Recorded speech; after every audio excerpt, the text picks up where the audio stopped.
L'être humain entretient avec la nature une relation complexe. Nos modes de vie, nos habitudes de consommation, notre empreinte sur les écosystèmes, autant de pressions qui pèsent, souvent à notre insu, sur une biodiversité qui n'a rien demandé.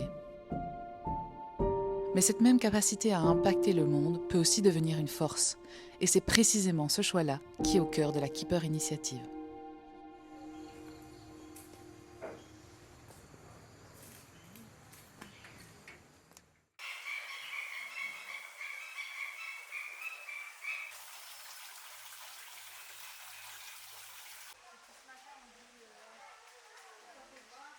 Pour ce nouvel épisode de la Keeper Initiative, direction l'Asie du Sud-Est, à la rencontre d'une espèce que très peu de gens connaissent. Et pourtant, elle est prisonnière d'une industrie qui lui coûte bien plus que ce qu'on ne le pense. Derrière un produit vendu dans le monde entier, il y a une triste réalité. Et c'est pour ça qu'aujourd'hui, un de nos soigneurs a décidé de défendre cette espèce.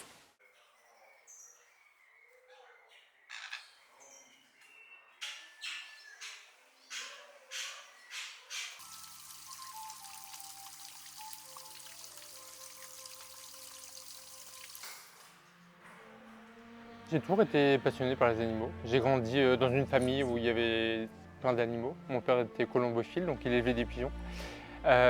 Du coup, j'ai vraiment grandi là-dedans. J'ai grandi le nez dans les bouquins sur les animaux.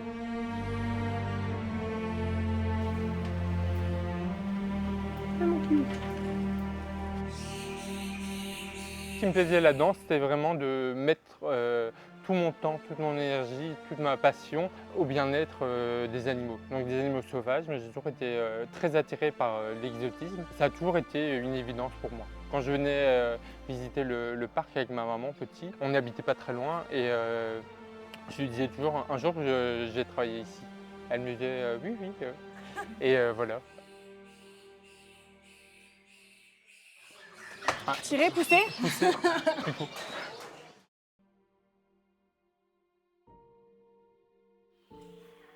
Donc là, on est dans le backstage des civettes. Oui. Ça fait combien de temps que tu t'occupes de cette espèce? Donc les civettes, elles sont arrivées au parc il y a un peu plus de 2 ans et demi. Et donc là, aujourd'hui, on va à la rencontre des deux mâles qu'on Oui, qui c'est s'appellent ça, donc je Elsa. vais te les présenter. Super. Et on va leur préparer aussi un enrichissement. C'est vraiment une espèce très curieuse, très éveillée. Ok. Et donc les enrichissements, ça marche super bien. Nous, on en fait plein. Et du coup, on va leur en faire un et comme ça, tu peux voir. Trop Du bien. coup, voilà.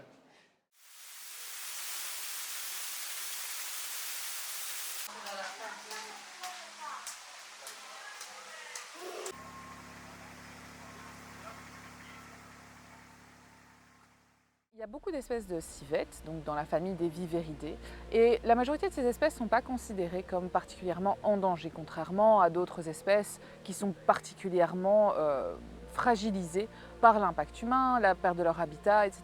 Les civettes sont une espèce un peu comme nos renards ici en Belgique, qui s'adaptent assez bien au milieu un peu plus urbanisé. En Asie, on peut les retrouver à faire des poubelles, etc. Donc c'est une espèce qui s'adapte vraiment bien à son environnement et qui peut se débrouiller dans un environnement qu'on dit anthropisé, donc avec un impact humain.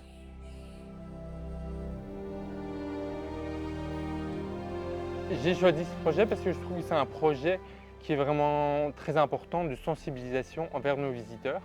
Moi, j'entends souvent quand les gens passent près de l'enclos, on fait du café avec les civettes. La réelle préoccupation à l'heure actuelle autour de ces espèces, c'est la question du business du café de civette, qu'on appelle aussi kopi luwak.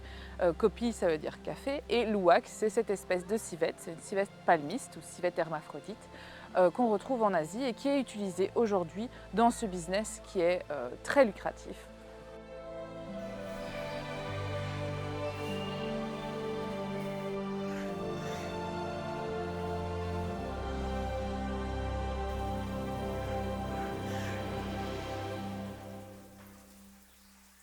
Donc là, on va préparer un enrichissement pour nos civettes. Ouais, c'est ça. Et donc, ce qui est compliqué pour elles d'aller chercher, c'est... En fait, elles doivent tout enlever. elles Donc, par doivent exemple, là, carrément tu vois, enlever c'est les vraiment tuyaux. bloqué, quoi. elles savent pas le prendre comme Non, ça, par en fait, exemple. elles doivent tout enlever, non. Les pattes sont courtes, Ok. tu vois, et leur museau n'est pas assez pointu. Donc, elles doivent tout enlever, en fait. Donc, c'est les croquettes qu'on va mettre là-dedans. Oui, c'est ça, ouais. C'est des croquettes pour furet. Elles sont beaucoup plus riches en viande et de meilleure qualité. Tu en mets beaucoup ou pas? On met une dosette qu'on divise dans les deux. Ah oui, elles ont tendance à grossir sinon. Donc c'est une espèce qui va manger beaucoup de fruits dans la nature. Donc c'est très sucré, ils ont tendance à prendre du poids. Donc, Ah ouais, et ils en voilà. mangent plus parce qu'ils préfèrent comme c'est Ouais, sucré, je évidemment. suppose. Du coup, on doit regarder à leur poids aussi parce que forcément c'est un signe de bien-être. Je prends et Allez, t'en je te prends un. suis. Ouais. Vas-y. Hop là.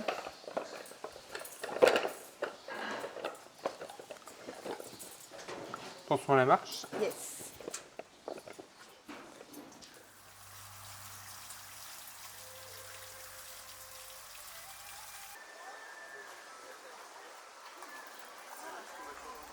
Nous, ici au parc, on a les civettes hermaphrodites. Donc, c'est une petite espèce de civette qui vit en Asie du Sud-Est. C'est la plus commune, on va dire. Et on les appelle hermaphrodites tout simplement parce qu'elles ont des glandes, comme toutes les civettes, à l'arrière. Chez cette espèce, les glandes sont vraiment très, très grandes et du coup, on dirait que ce sont des testicules. Donc, même les femelles, de loin, on pourrait penser que ce sont des mâles. Donc, elles ne sont pas du tout hermaphrodites. Il y a des mâles, des femelles, comme pour toutes les espèces, mais d'où le nom, du coup. Tu les mets dans un endroit stratégique. En général, on les met sur une surface Ok. plane. Donc, tu peux mettre le tien là. Et elles sont où? À la limite, moi, je vais mettre l'autre là, comme ça. Mais là, à mon avis, ils ont mangé un petit peu, donc ils sont partis dormir. Ah oui, là-bas. Oh, c'est trop mignon. Bonjour. Tu ne m'as jamais vue.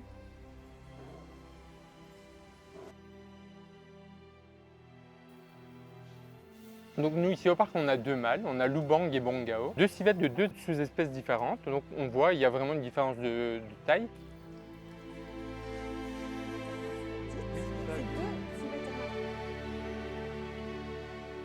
Tu sais les reconnaître? Oui, ça c'est Bongao, il est petit, il fait 3 kg, il est beaucoup plus gris. Et Lubang, lui, est tout noir et il fait 5 kg.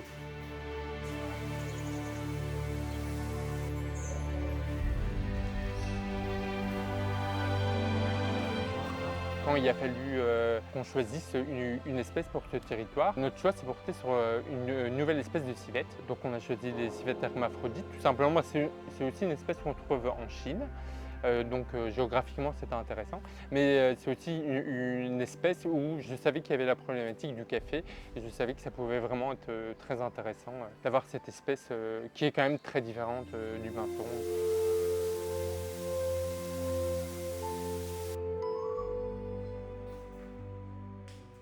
Aujourd'hui, le problème, c'est qu'il y a un réel business qui s'est créé autour de ça. Il faut savoir qu'une tasse de Kopi Luwak peut se vendre jusqu'à 50 $ de la tasse. Donc c'est extrêmement cher, c'est réputé comme le café le plus cher du monde. Et c'est un business qui va être évalué à autour de 11 milliards d'ici 2030. Donc c'est un business qui est très lucratif. Et pour répondre à cette demande, d'office, on va devoir avoir des civettes en captivité. Elles ne vont pas pouvoir se reproduire facilement en captivité, donc on capture des individus sauvages qu'on met dans des cages. On va à l'encontre de leur comportement naturel, donc c'est une espèce qui est solitaire, nocturne, qui mange un régime assez omnivore avec des fruits, de la viande, des insectes. Et dans ce cas-ci, on les force à manger uniquement de la cerise de café pour avoir une optimisation dans la production.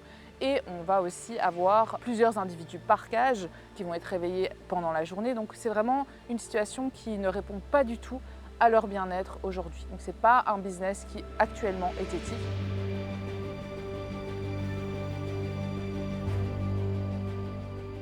Développer un lien particulier avec eux Oui. au début quand ils sont arrivés, c'était peut-être pas facile, il faut le temps de s'apprivoiser. Oui, c'est ça. En fait, nous, quand on les a reçues, elles ont été en quarantaine. Au début, on s'est dit, ça va être compliqué. Elles étaient très stressées. Elles avaient vraiment peur de nous. Du coup, au départ, nous, on leur met toujours une petite boîte. Quand on est là, elles vont dans la boîte. Elles ne se sentent pas menacées. Et c'est vraiment hyper important qu'elles aient un endroit où elles se sentent bien. Et donc, c'est vraiment petit à petit, jour après jour. Voilà, elles tournent, elles viennent nous voir, elles viennent sentir, elles viennent voir ce qu'on fait. Tout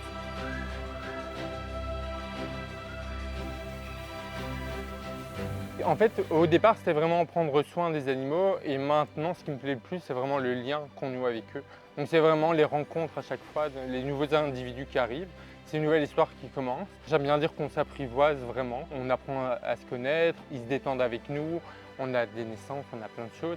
Et en fait, c'est un métier qui est en perpétuelle évolution. Je deviens, et sans prétention, un meilleur soigneur de jour en jour. On fait des rencontres, on apprend. Moi, je voyage beaucoup. Et en fait, j'essaye vraiment d'apporter tout ça aux animaux dont je m'occupe, quoi. Le territoire a été vraiment très bien réaménagé pour elle, donc c'est vraiment une espèce qui est arboricole. Donc ici, elle peut vraiment monter sur toutes les structures de la serre. C'est aussi une espèce qui peut aller au sol, même dans la nature, pour aller chercher des fruits, des baies, ce genre de choses. Donc vraiment, l'enclos est super adapté. Elles ont plusieurs cachettes à plusieurs niveaux. J'ai eu la chance de faire un voyage aux Philippines et donc j'ai été un peu confronté à la problématique des civettes et du café de civette. À la base, le café de civette, les gens prélevaient les cacas de civette dans la nature, donc ça ne posait pas de problème. C'est un café qui est devenu très à la mode, très cher. Et du coup, maintenant, il y a vraiment des élevages de civettes. Elles sont élevées comme les poules en batterie dans certains endroits, donc elles ont 50 cm². Elles vivent 1 an ou 2. On ne les nourrit qu'avec du café pour récolter les cacas. Donc, les conditions sont affreuses. La réalisation de ce café est un peu spéciale et c'est vrai qu'instinctivement j'ai l'impression que beaucoup de personnes pourraient être un peu dégoûtées de se dire en fait on boit un café qui est fait à partir d'excréments de civettes. En fait, les civettes vont manger les cerises de café, donc le fruit autour des grains de café, les digérer dans leur système digestif. Ça va faire une sorte de fermentation très précise et quand les excréments sortent, ils vont être récoltés à l'époque traditionnellement par les personnes dans les plantations. Alors aujourd'hui, par le tourisme en Asie qui est considérable, cet aspect très exotique autour de ce produit, il y a un véritable business qui s'est créé. Donc on ne peut plus, pour répondre à la demande, aller simplement chercher les excréments qu'on trouve dans la nature, mais donc il faut produire ce café. Aujourd'hui, c'est très compliqué de pouvoir produire un café comme celui-ci dans des conditions éthiques. Il faut le faire naturellement, donc avec une sorte de cueillette opportuniste.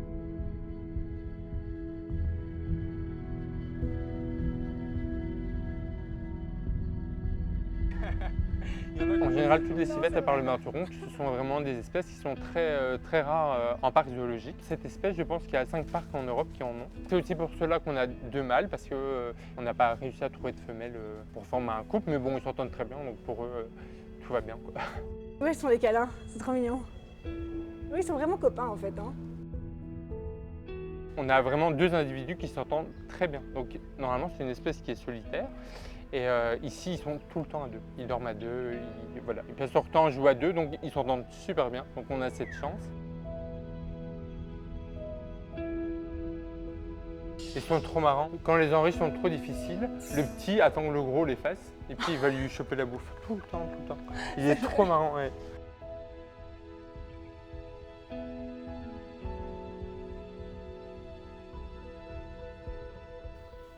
Ce que j'aimerais, c'est que nos visiteurs prennent conscience que parfois, voilà, on voyage, il y a l'exotisme, voilà, on nous propose un café super bon, super rare, c'est le plus cher du monde, tout ça. Mais en fait, derrière, il y a vraiment un trafic d'animaux qui est super important. Ces animaux, ils sont vraiment élevés dans des conditions catastrophiques. Et donc, c'est vraiment juste sensibiliser, c'est juste dire, voilà, on voyage, on est là pour s'ouvrir aux beautés de la nature. Il faut juste le faire intelligemment, éthiquement, se renseigner. Il y a l'exotisme, les réseaux sociaux, ça emmène plein de choses, mais derrière ça, il y a beaucoup d'animaux qui souffrent.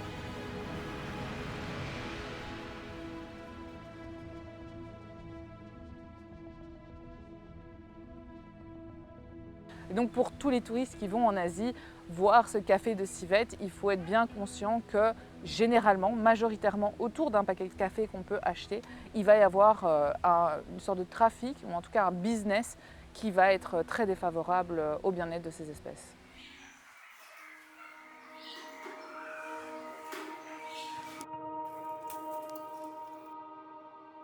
Ils représentent vraiment leurs cousins sauvages. En Oui. fait, c'est des ambassadeurs. Et donc, c'est chouette pour vous, pour nous aussi. Oui, c'est ça. En fait, pour nous, c'est super intéressant. On développe aussi des connaissances sur des espèces qui sont moins bien connues.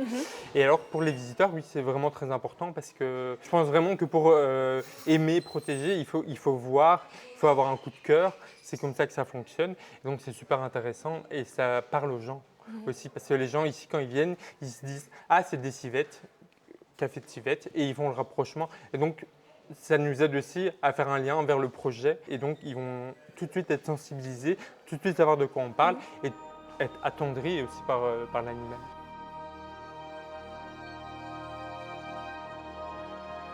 Alors c'est un business qui est défavorable pour le bien-être de ces animaux qui sont des animaux sauvages, qui sont capturés à l'état sauvage et mis en captivité. Mais c'est aussi un business qui, pour beaucoup de personnes qui travaillent dedans peut être très dangereux. Effectivement, les personnes qui produisent le café vont manipuler des excréments d'un omnivore pour en faire la production, sans bonne pratique sanitaire pour manipuler ces excréments. Et donc, il y a des réels risques de transmission de maladies entre ces individus sauvages et les populations humaines. C'est vraiment une asso qui s'occupe de toutes les espèces de civettes. Donc les civettes comme on a nous ici au parc, où il y a vraiment la problématique du café, ils s'occupent un peu aussi des binturons par exemple, ils s'occupent des civettes en Afrique. Donc ils vont vraiment aider plein d'associations qui s'occupent de civettes pour la sensibilisation, mais d'autres aussi pour la reproduction de civettes plus rares au Vietnam ou ce genre de choses.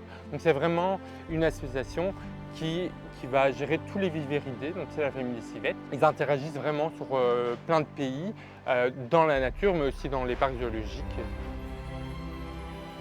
La civette n'a pas choisi d'être au cœur d'une industrie qui la prive de liberté.